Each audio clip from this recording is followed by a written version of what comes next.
안녕하세요. 쇼킹TV에 오신 여러분을 환영합니다.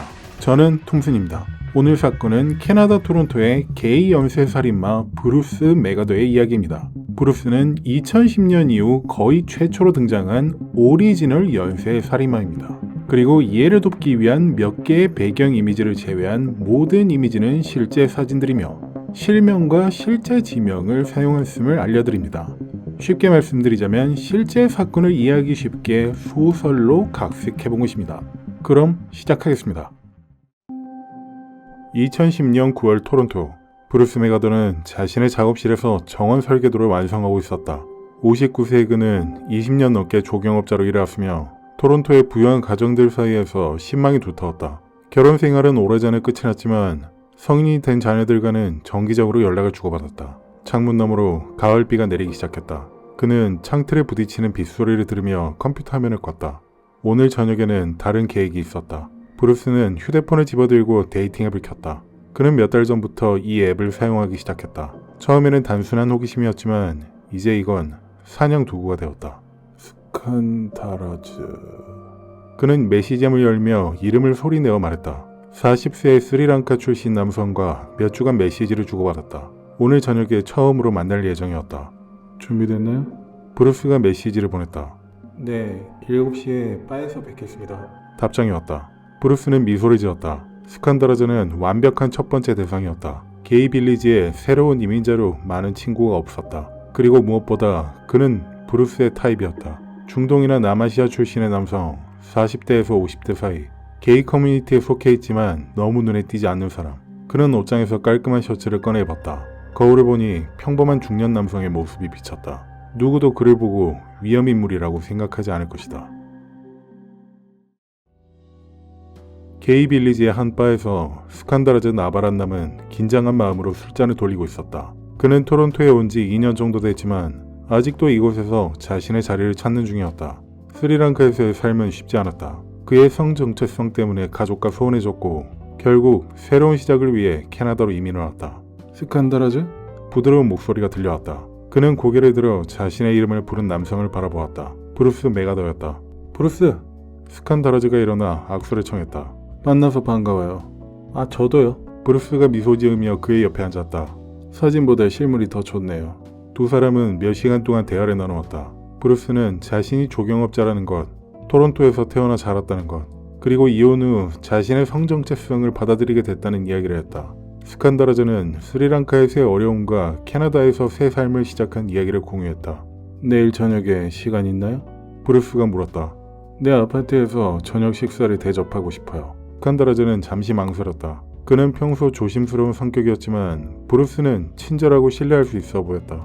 좋아요. 그가 마침내 대답했다. 주소를 알려주세요. 다음날 저녁, 스칸다라즈는 브루스의 아파트에 도착했다. 아파트는 깔끔하게 정돈되어 있었고 곳곳에 식물들이 놓여 있었다. 과연 정원사답네요. 스칸다라즈가 웃으며 말했다. 네, 작은 정원이죠. 브루스가 와인을 따르며 대답했다. 자, 건배하죠. 새로운 우정을 위해. 그들은 와인을 마시고 대화를 나누었다. 스칸다라즈는 점점 더 편안함을 느꼈다. 그는 오랜만에 자신을 이해해주는 사람을 만난 것 같았다. 하지만 얼마 지나지 않아 갑자기 어지러움을 느꼈다. 괜찮아요? 브루스의 목소리가 멀리서 들리는 것 같았다. 조금 어지러워요. 스칸다라즈가 중얼거렸다. 내가 도와줄게요. 브루스가 그를 부축하며 말했다. 그 순간 스칸다라즈는 브루스의 눈빛이 변하는 것을 보았다. 더 이상 따뜻함이 없었다. 대신 차갑고 계산적인 눈빛이었다. 그는 소리치려 했지만 목소리가 나오지 않았다. 의식이 점점 흐려지는 동안 브루스가 자신을 침실로 끌고 가는 것을 느꼈다. 약물이 완전히 효과를 발휘했을 때 브루스는 침착하게 준비를 시작했다. 미리 준비해둔 밧줄로 스칸다라즈의 손목과 발목을 침대에 묶었다. 그리고 서랍에서 검은색 가죽 장갑을 꺼내 끼웠다. 깨어났군요. 브루스가 말했다. 스칸다라즈가 약한 신음소리를 내며 의식을 되찾자 뭐 하는 거예요? 스칸다라즈가 겨우 말했다. 브루스는 대답하지 않았다. 대신 그는 천천히 스칸다라즈의 목에 손을 가져갔다. 그리고 조이기 시작했다. 공포에 질린 눈으로 스칸다라즈는 저항했지만 약물과 결박으로 인해 효과가 없었다. 브루스는 표정 변화 없이 계속해서 목을 조였다. 그의 눈에는 어떤 감정도 없었다. 마치 정원의 잡초를 뽑는 것과 같은 냉정함이었다. 몇 분 후 스칸다라즈의 몸이 힘을 잃고 무너졌다. 브루스는 맥박을 확인했다. 맥박은 뛰지 않았다. 그는 침대에서 일어나 욕실로 가서 손을 씻었다. 거울에 비친 자신의 모습을 바라보았다. 아무런 감정도 없었다. 단지 마무리해야 될 일이 남아있다는 생각뿐이었다. 브루스는 미리 준비해둔 커다란 여행 가방을 꺼냈다. 시신을 가방에 넣기 전에 스칸다라즈의 모든 개인 소지품을 모았다. 시계와 반지, 지갑. 그는 이것들을 나중에 처리할 계획이었다. 다음날 아침, 브루스는 자신의 붉은색 다찌 캐러밴을 운전하며 토론토 외곽의 한 저택으로 향했다. 트렁크에는 커다란 가방이 있었다. 브루스 일찍 오셨네요? 카렌 프레이저가 그를 맞이했다. 오늘 신문에 들 새 식물이 있어서요. 브루스가 웃으며 대답했다. 뒷마당에 대형 화분을 몇 개 더 놓아도 될까요? 물론이죠. 당신의 판단을 믿을게요.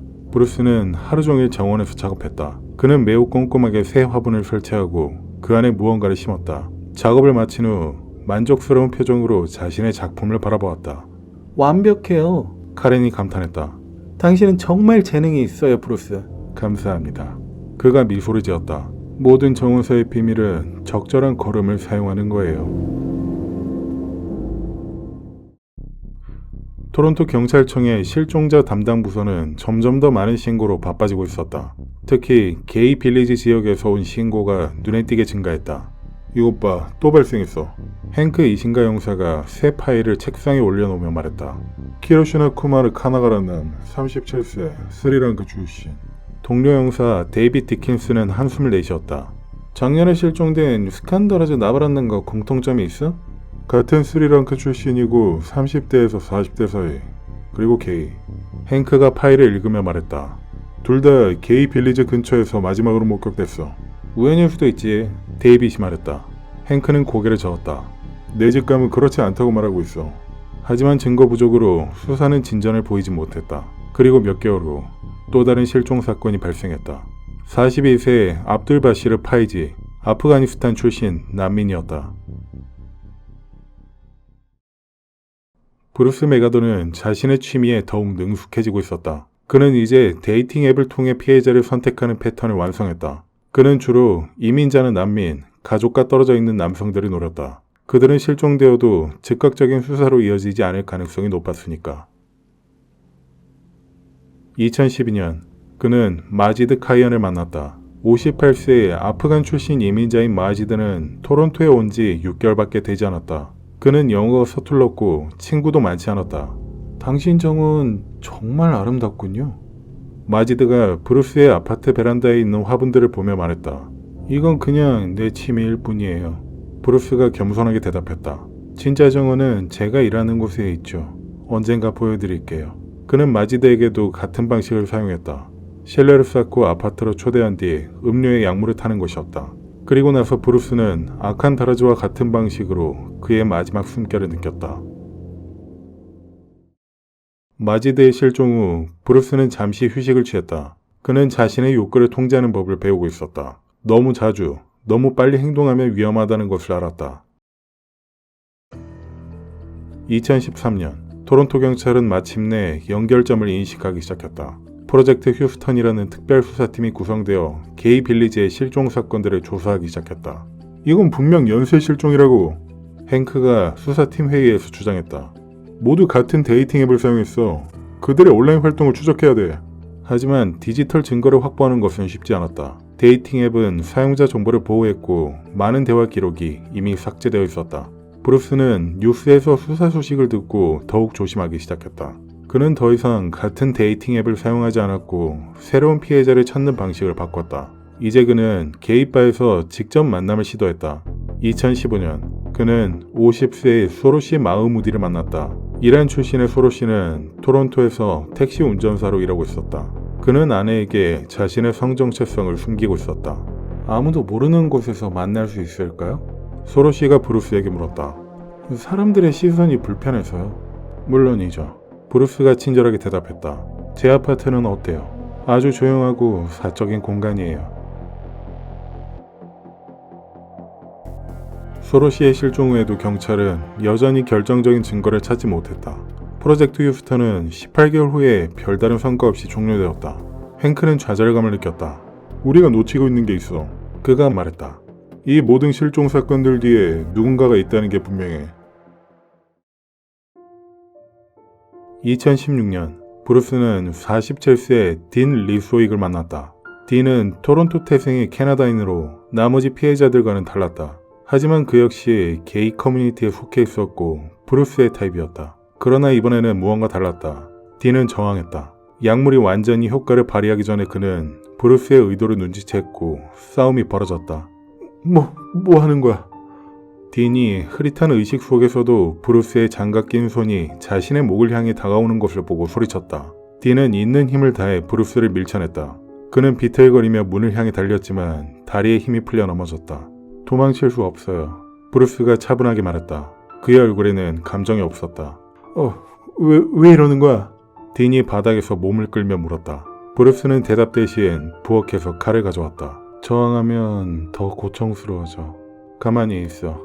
딘은 공포에 질려 몸부림쳤지만 약물로 인해 점점 더 무기력해졌다. 브루스는 차분히 그에게 다가가 칼을 들었다. 그러나 마지막 순간 그는 칼을 내려놓았다. 너무 지저분해지겠군. 그가 중얼거렸다. 대신 그는 전기선을 집어들었다. 그리고 딘의 목에 감아 조이기 시작했다. 딘은 필사적으로 저항했지만 점점 힘이 빠져나갔다. 그의 얼굴이 창백해지고 눈에서 생기가 사라져갔다. 브루스는 시체 위에 서서 자신의 행동을 관찰했다. 이전과 달리 그는 저항하는 피해자를 직접 제압하고 살해하는 과정에서 어떤 감정적 반응을 느꼈다. 이건 공포가 아니라 권력감이었다. 그 사건 이후 브루스는 더 대담해졌다. 그는 2017년 초에 셀림 에셀을 만났다. 44세의 터키 출신 셀림은 토론토에서 카페를 운영하며 시인으로 활동하고 있었다. 둘은 문학 행사에서 만났다. 당신의 시가 정말 아름다워요. 브루스가 셀림의 시집을 들고 말했다. 감사합니다. 셀림이 미소를 지었다. 시는 제 영혼의 표현이죠. 당신의 영감이 궁금해요. 언젠가 더 자세히 이야기할 수 있을까요? 며칠 후 셀림은 브루스의 아파트를 방문했다. 그들은 시와 문학에 대해 깊이 있는 대화를 나누었다. 브루스는 이번에 새로운 접근법을 시도했다. 셀림에게 약물을 타지 않았다. 와인 한 잔 더 할래요? 브루스가 물었다. 아니요, 괜찮습니다. 이미 충분히 마셨어요. 셀림이 웃으며 거절했다. 당신의 시 중에 특히 마음에 드는 게 있어요. 브루스가 셀림의 시집을 집어들었다. 이거 뿌리라는 시요. 셀림은 미소를 지었다. 그건 제가 터키를 떠나 새로운 삶을 시작한 경험에 관한 시예요. 읽어주시겠어요? 셀림은 책을 받아들고 터키어로 시를 읽기 시작했다. 그의 목소리에는 깊은 감정이 담겨 있었다. 브루스는 셀림이 시에 몰입한 순간을 노렸다. 그는 조용히 소파 쿠션 아래에서 준비해둔 와이어를 꺼냈다. 셀림이 마지막 구절을 읽자 브루스는 빠르게 움직였다. 그는 와이어를 셀림의 목에 감았다. 브루스! 뭐하는... 셀림의 외침은 와이어가 조여지며 끊겼다. 이번에 브루스는 피해자의 눈을 똑바로 보며 살인을 저질렀다. 그는 셀림의 눈에서 공포와 배신감 그리고 마지막 생명의 빛이 사라지는 것을 지켜보았다. 살인 후 브루스는 평소처럼 시신을 처리했다. 그러나 이번에는 무언가 다른 것을 시도했다. 소로시의 시집과 노트북을 가져간 것이었다. 그의 시를 읽고 싶어 했다. 마치 피해자의 일부를 소유하고 싶은 욕망이었다. 브루스의 정원은 계속 자라고 있었다. 그는 이제 카렌 프레즈의 저택 뒷마당에 있는 여러 화분에 자신의 비밀을 묻었다. 각 화분마다 그의 작품이 있었다. 그리고 그는 8번째 피해자를 찾고 있었다. 토론토의 6월은 언제나 생기가 넘쳤다. 겨울의 긴 침묵을 깨고 거리는 다시 활기를 찾았다. 처치 스트릿의 카페들은 테라스를 열었고 사람들은 따뜻한 햇살 아래 커피를 마시며 오랜만에 느끼는 자유를 만끽했다. 앤드류 킨스먼은 창가 자리에 앉아 시계를 확인했다.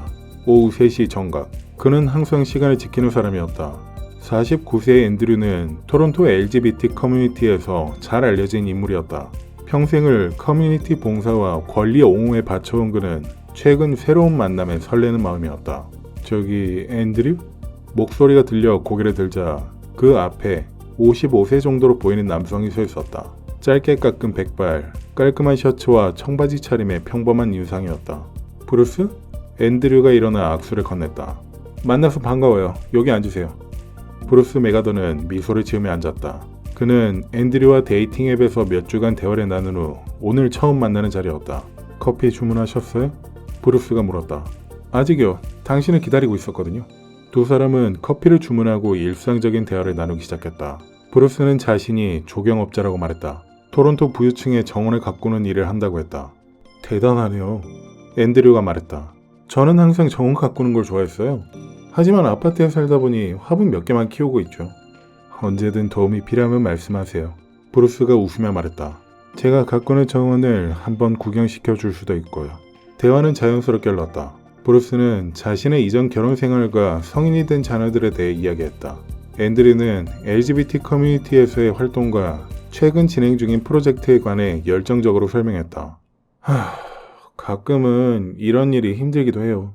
앤드류가 한숨을 쉬었다. 특히 최근 몇 년간 저희 커뮤니티에서 몇몇 사람들이 실종되었거든요.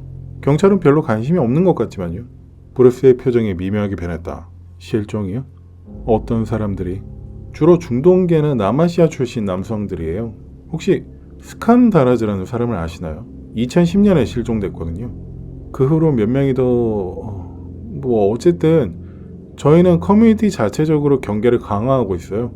브루스는 천천히 고개를 저었다. 들어본 적 없어요. 안타깝네요. 대화는 다른 주제로 넘어갔지만 앤드류는 브루스의 눈빛이 잠시 차갑게 변했던 것을 놓치지 않았다. 그러나 곧 브루스의 친절한 미소가 돌아왔고 앤드류는 그저 자신의 상상이라고 생각했다. 오늘 저녁에 시간 있어요? 브루스가 물었다. 제가 특별한 장소를 좀 보여드리고 싶은데요. 앤드류는 잠시 망설였다. 처음 만난 사람과 저녁 약속을 잡는 것이 조금 성급하게 느껴졌다. 하지만 브루스의 부드러운 미소와 친절한 태도에 마음이 누그러졌다. 어디로 가는 건데요? 놀라운 곳이죠. 제가 최근에 작업한 정원이 있어요. 로즈데일에 있는 대저택이죠.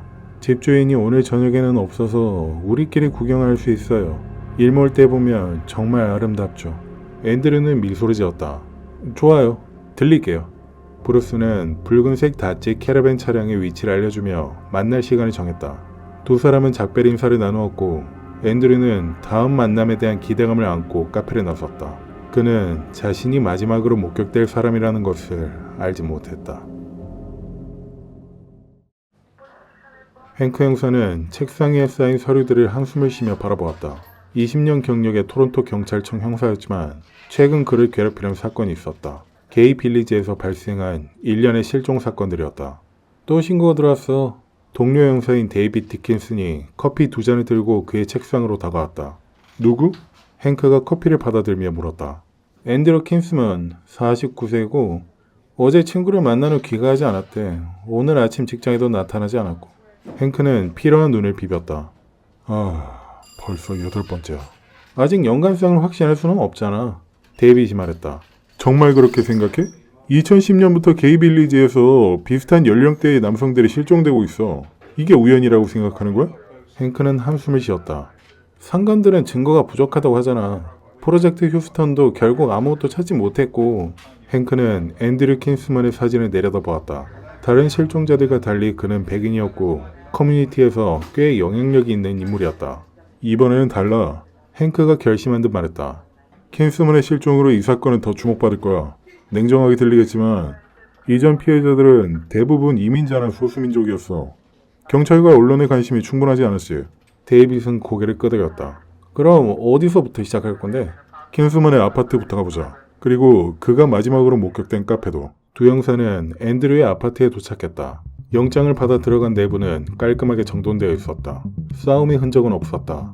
헨크는 앤드류의 노트북을 살펴보기 시작했다. 여기 뭐가 있다. 그가 캘린더 앱을 가리켰다. 실종 당일 오후 3시에는 브루스와 커피, 그리고 저녁 7시에는 브루스와 정원 구경이라고 적혀있어. 브루스? 성은? 적혀있지 않아. 데이팅 앱 기록을 확인해봐야겠어. 앤드류의 데이팅 앱 계정을 확인했지만 브루스라는 이름의 최근 대화 상대는 없었다. 계정을 삭제한 것 같은데? 헨크가 중얼거렸다. 다음으로 그들은 앤드류가 마지막으로 목격된 카페로 향했다. CCTV 영상을 확인해보니 앤드류가 중년의 남성과 대화를 나누는 모습이 보였다. 저 남자가 브루스인가? 데이빗이 화면을 가리켰다. 그런 것 같은데? 여기서 나가는 장면도 있어? 카페 밖 거리 CCTV를 확인해보니 앤드류가 나중에 붉은색 다찌 캐러밴에 타는 모습이 포착되었다. 차량 번호판을 확인할 수 있겠어? 헨크가 기술 담당자에게 물었다. 화질이 좋지는 않지만 부분적으로 읽을 수 있어요. 붉은색 다치 캐러밴 소유자 중에서 찾아보면 범인을 좁힐 수 있을 겁니다. 행크는 결심했다. 새로운 수사팀을 꾸려야 돼. 이번에는 모든 실종 사건들을 연결지어 살펴볼 거야. 프로젝트 프리즘은 어때? 데이빗이 제안했다. 좋은 이름이네. 모든 각도에서 이 사건을 들여다볼 테니까. 며칠 후 행크는 붉은색 다치 캐러밴 소유주 목록을 받았다. 번호판 일부와 일치하는 차량은 3대였다. 그중 한 명은 브루스 메가더였다. 그의 기록을 확인해봐. 행크가 데이빗에게 말했다. 브루스 메가더 66세고 토론토 출신, 이혼했고 성인 자녀가 2명이고 조경업자로 일하고 있어. 잠깐만, 여기 뭐가 있어? 2016년에 데이트 상대를 폭행한 혐의로 체포된 적이 있어. 하지만 기소되진 않았네? 행크의 등골이 오싹해졌다. 주소는? 토론토 동부야. 선클리프 파크 드라이브 95번지. 바로 이동하자.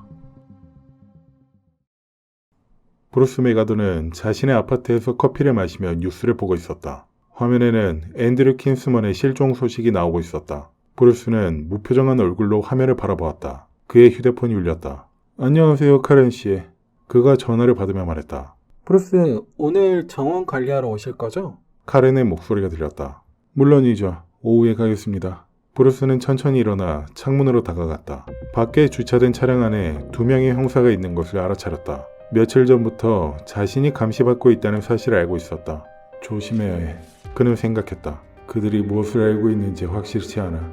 브루스는 평소처럼 준비를 마치고 집을 나섰다. 그의 붉은색 다치 캐러밴으로 향하며 감시하는 형사들에게 고개를 한번 끄덕였다. 놀란 듯한 그들의 표정을 보며 그는 살짝 미소를 지었다. 카렌 프레이저의 고급 저택에 도착한 브루스는 창고에서 도구를 꺼내기 시작했다. 이 정원은 그의 걸작 중 하나였다. 수년간 그는 이 저택의 정원을 아름답게 가꾸었다. 아무도 몰랐지만 이 정원에는 그의 비밀이 묻혀 있었다. 브루스, 잘 지냈어요? 카렌이 테라스에서 그를 맞이했다. 네, 항상 그렇죠. 브루스가 친절한 미소를 지으며 대답했다. 뉴스 보셨어요? 또 한 명이 실종됐대요. 진짜 무서운 일이에요. 카렌이 걱정스러운 표정으로 말했다. 네, 안타까운 일이죠. 그는 담담하게 대답했다. 경찰이 범인을 빨리 잡았으면 좋겠어요. 아, 그런데 큰 화분들은 어떻게 됐나요? 이번 주에 새 꽃을 심을 건가요? 브루스는 뒷마당 끝에 있는 대형 화분들을 바라보았다. 아직은 아니에요. 조금 더 기다리는 게 좋을 것 같아요. 작업을 마친 후 브루스는 창고에 잠시 혼자 남았다.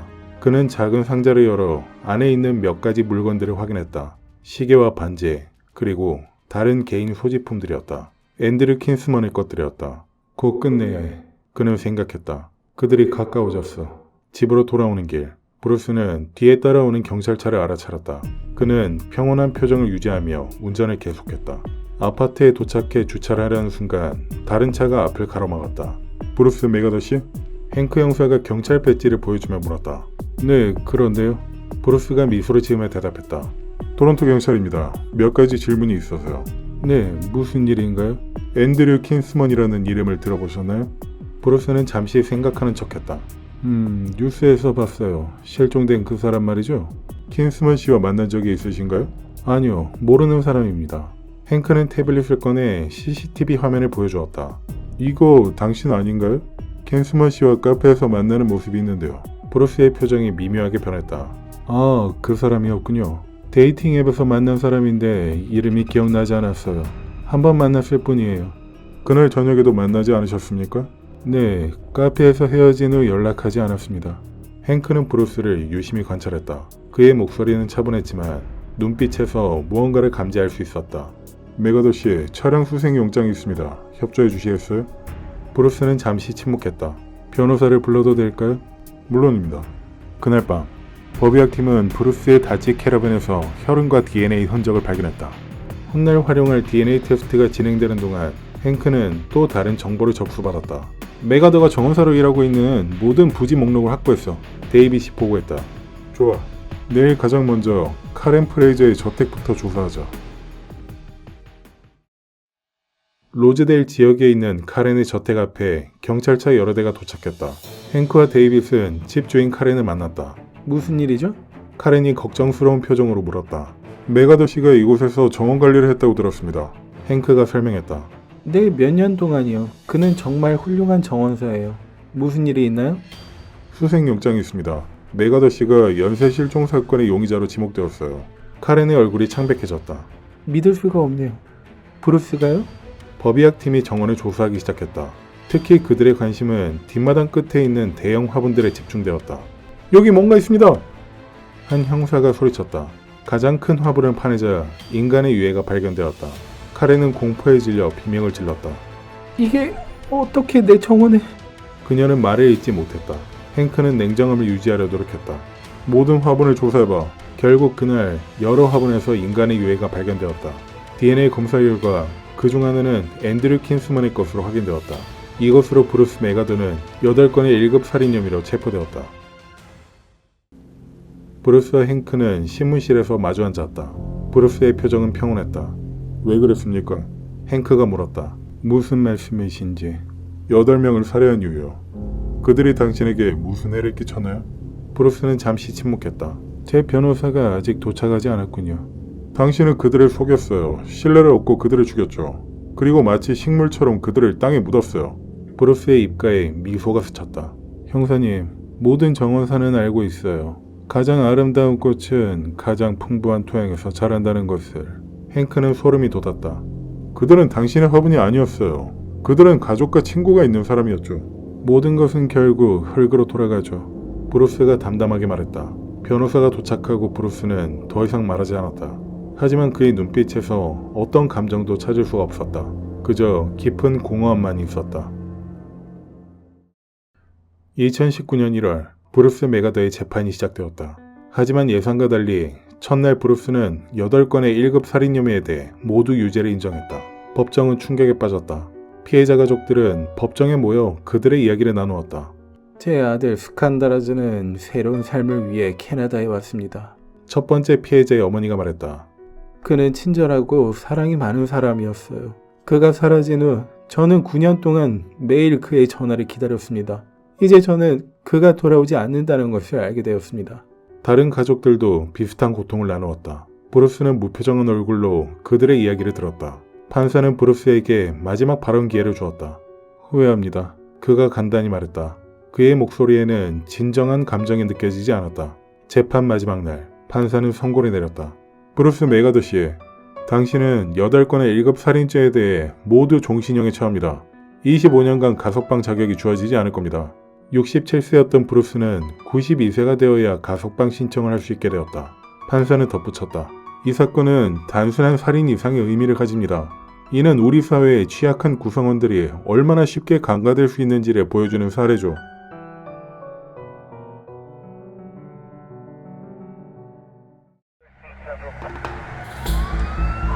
Five, zero,